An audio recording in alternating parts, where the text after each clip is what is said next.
کہ آل نبی اولاد علی کے در پر حاضر ہو کر ہمیں اہل بیت اطہار اور آل رسول کے ذریعے اللہ اور اس کے رسول کے تمام علمی اور روحانی فیوزات و برکات ضرور میسر آ رہے ہیں۔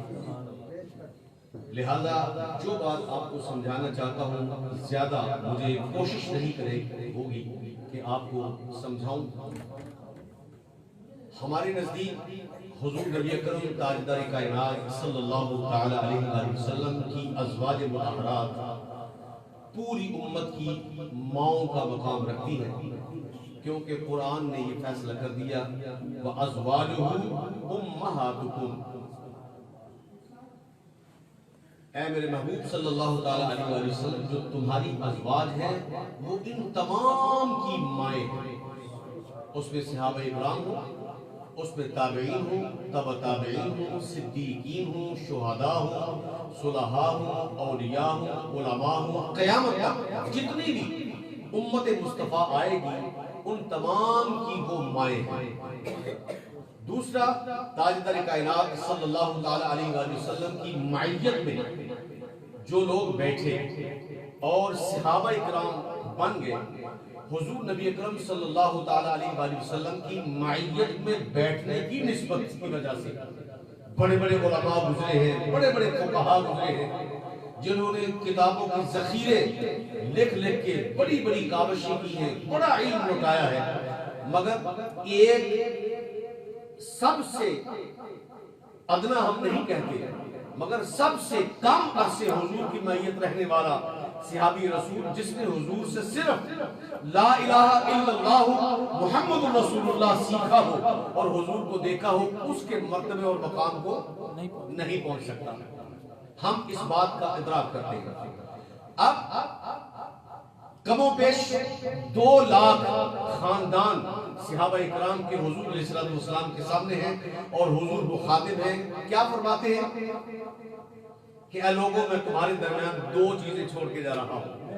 ہمیں خطاب نہیں کیا، ان ازواج مطہرات کو اور 2 لاکھ خاندان جو اسلام قبول کر چکے ہیں، صحابہ اکرام بن چکے ہیں، صحابیات بن چکے ہیں، ان کو مخاطب کر کے ارشاد فرماتے ہیں کہ میں تمہارے درمیان 2 چیزیں چھوڑ کے جا رہا ہوں، ایک اللہ کا قرآن اور ایک میری اہل بیت۔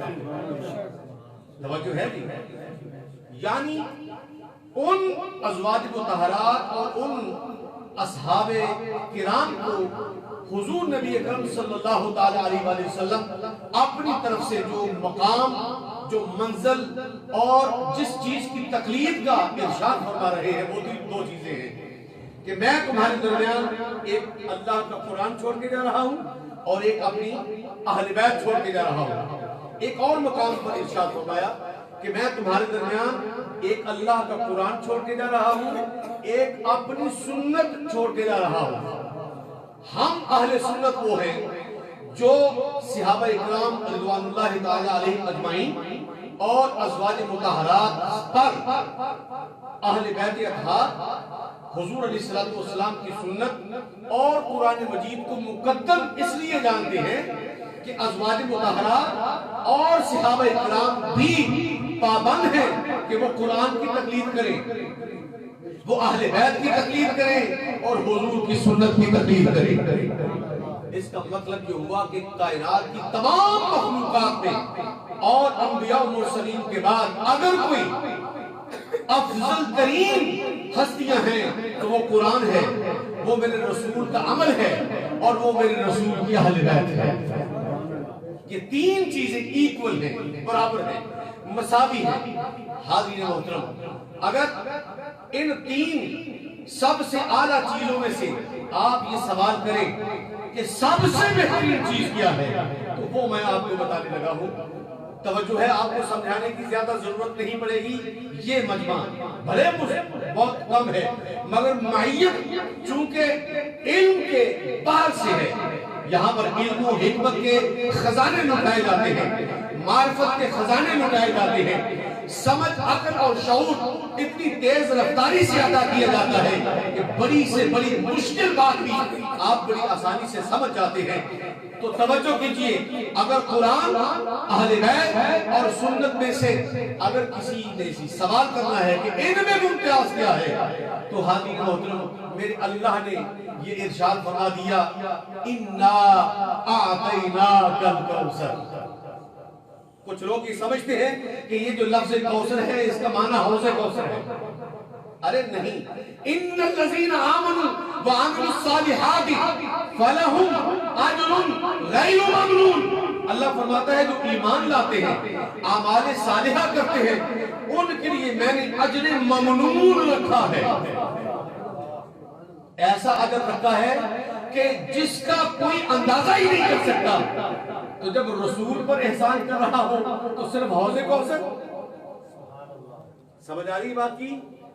جب ایک عام مومن ایمان لاتا ہے، اعمال صالحہ کرتا ہے، تو اسے اجر ملتا ہے اجر ممنون، جس میں جنت ہے، جس میں باغات ہیں، جن میں نہریں ہیں، جن میں شہد ہے، جن میں حور و قصور ہیں، جن میں مرتبے ہیں، فضیلتیں ہیں، وہ ساری جنت عمل صالح کرنے پر اسے عطا کر دی جاتی ہے۔ تو جو خود جنتیں بانٹنے آیا ہو، جن کی غلامی میں آ کر جنتیں نصیب ہوتی ہو، جو بشارتیں دیتا ہے، کبھی 10 کو بشارت دیتا ہے، کبھی 4 کو بشارت دیتا ہے، کبھی 5 کو بشارت دیتا ہے، کبھی پوری امت کو بشارت دیتا ہے کہ جاؤ تمہیں جنت عطا کی، جو تمہیں بخشش عطا کی۔ تو جب اللہ اسے کچھ عطا کر رہا ہوگا تو کیا وہ ایک حوض کوثر ہوگا؟ میرا یہ سوال ہے۔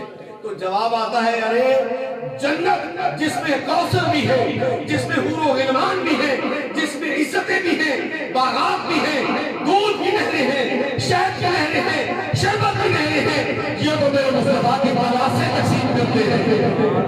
نعرہ تکبیر، نعرہ رسالت، نعرہ حیدری۔ میرے مصطفیٰ کی آن تقسیم کرتی ہے۔ جب میں عطا کروں گا کیا باغ دوں گا؟ نہیں، جب میں عطا کرتا ہوں تو پھر اسے عطا کروں کہ جس کے ذریعے میں نے کل کائنات کو شعور کی طرح سے مالا کیا ہے۔ تو جب اسے عطا کروں گا تو کوئی چھوٹی چیز ہوگا؟ مولا تو پھر فرمایا اِنَّا أَعْطَيْنَاكَ الْكَوْثَرَ، اے محبوب بے شک ہم نے آپ کو کوثر عطا کی ہے۔ کوثر ہے کثرت کی جمع الجمع، کثرت کی جمع ہے کثیر، کثیر کی جمع ہے کوثر۔ مصطفیٰ کو رب کہہ رہا ہے، محبوب میں نے تمہیں کثرت نہیں، کثیر نہیں بلکہ کوثر عطا کیا ہے۔ رب یہ کوثر کیا ہے؟ فرمایا صحابہ اکرام کا ایک دور ہوگا، ختم ہو جائے گا، تابعین کا دور شروع ہو جائے گا، پھر تابعین کا دور آئے گا، ختم ہو جائے گا، پھر تبع تابعین کا دور شروع ہو جائے گا، تبع تابعین کا دور آئے گا، ختم ہو جائے گا، پھر صلحاء کا دور شروع ہو جائے گا، قیامت تک تبدیل ہوتے رہیں گے۔ مگر ایک بات میں آج اپنے محبوب کے ذریعے تمہیں عطا کرتا جا رہا ہوں، نماز میں ازواج مطہرات بیٹھے، یا خلفاء راشدین بیٹھے، یا عشرہ مبشرہ صحابہ بیٹھے، یا تابعین بیٹھے، تبع تابعین بیٹھے، صدیقین بیٹھے، شہداء بیٹھے، صلحاء بیٹھے، علماء بیٹھے، اولیاء بیٹھے، جب تشہد پر بیٹھتے ہیں تو سب قیامت تک یہی کہتے جائیں گے، اللہم صلی علی محمد وعلی آل محمد۔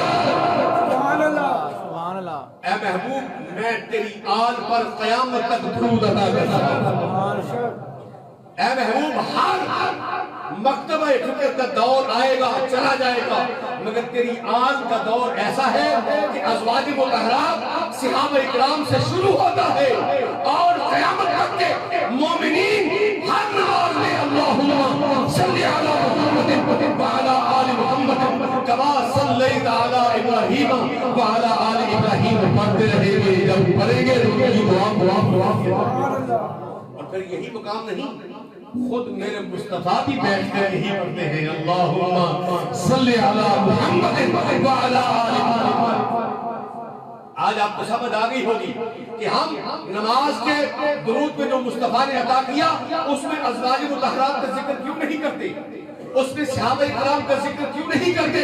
اس لیے کہ ازواج مطہرات کا بھی ایک دور ہے، صحابہ کرام کا بھی ایک دور ہے، مگر مصطفیٰ کی آل ایسی دوسر ہے کہ قیامت تک یہ دنیا میں ہمارے ساتھ رہے گی، حشر میں ہمارے ساتھ رہے گی۔